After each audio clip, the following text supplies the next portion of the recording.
ನಂದಿನಿ ಊರಿನ ಹೊರವಲಯದ ಗುಡಿಸಲಿನಲ್ಲಿ ತಾನೇನು ಇರುವಳೋ ಎಂಬಂತೆ ನಿರಾಳವಾಗಿ ಬದುಕುತ್ತಿದ್ದಳು. ಪುಟ್ಟ ಹೊಲ, 3-4 ಕುರಿಗಳು, ತಾಯಿಯಿಂದ ಉಳಿದ ತೊಟ್ಟಿಲು ಇವೆಯೇ ಅವಳ ಜಗತ್ತು. ಅವಳ ಜೀವನದಲ್ಲಿ ಸಂತೋಷಕ್ಕೂ ದುಃಖಕ್ಕೂ ತೂಕ ಸಮಾನವಾಗಿತ್ತು. ಒಮ್ಮೆ ಮಳೆಗಾಲದ ಕತ್ತಲಬ್ಬಲಿಯಾದ ರಾತ್ರಿ ಅವಳ ಮನೆಗೆ ಪತಿಗೋಸ್ಕರ ಬಂದುಕೊಂಡು ಹೋದ ರಾಜು ವಾಪಸ್ ಬಂದ. ಊರಿನ ಜನ ಅವನನ್ನು ನಾಯಿಯೇ ಅಂತ ಕರೀತಿದ್ದರು, ಏಕೆಂದರೆ ಅವನು ಯಾವುದೋ ಭರವಸೆಯಿಂದ ಒಬ್ಬಳನ್ನು ಪ್ರೀತಿಸಿ ನಂತರ ಅವಳನ್ನು ಒಂಟಿಯಾಗಿಟ್ಟು ಹೋಗಿದ್ದ. ಈಗ ಅವನು ನಂದಿನಿಯ ಜೀವನದ ಭಾಗವಾಗಲು ಬಂದು ನಿಂತ. ನಂದಿನಿಯ ಹೃದಯದಲ್ಲಿ ಬೇಸರ ಮತ್ತು ಹತಾಶೆ ಇತ್ತು. ಆದರೂ ಒಬ್ಬಳಿನ ಜೀವನದಲ್ಲಿ ಒಬ್ಬ ಮನುಷ್ಯನ ನೆರಳಾದರೂ ಬೇಕೆಂಬ ಆಕಾಂಕ್ಷೆ ಅವಳನ್ನು ರಾಜುವನ್ನು ಒಪ್ಪಿಕೊಳ್ಳುವಂತೆ ಮಾಡಿತು. ಅವರ ಸಂಬಂಧ ಹೆಸರಿಲ್ಲದ ಸಹಜತೆಯೊಂದಿಗೆ ಮುಂದುವರೆದಿತು.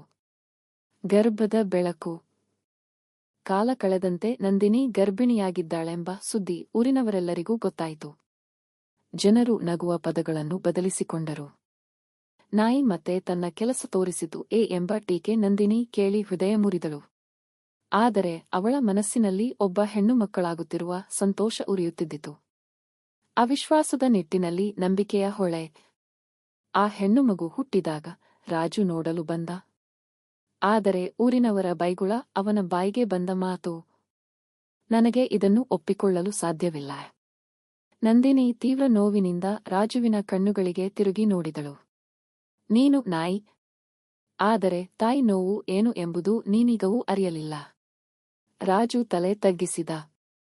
ಅವನು ಹೊರಟಿದ್ದ ಹಾದಿ ಬದಲಾಯಿಸಲು ತಯಾರಾಗಿದ್ದನೋ ಇಲ್ಲವೋ ಗೊತ್ತಿಲ್ಲ, ಆದರೆ ನಂದಿನಿ ತನ್ನ ಹೆಣ್ಣುಮಗುವ ಜೊತೆ ಹೊಸ ಆಯಸ್ಸಿಗೆ ಪಾದಿಡಲು ಹೊರಟಿದ್ದಳು.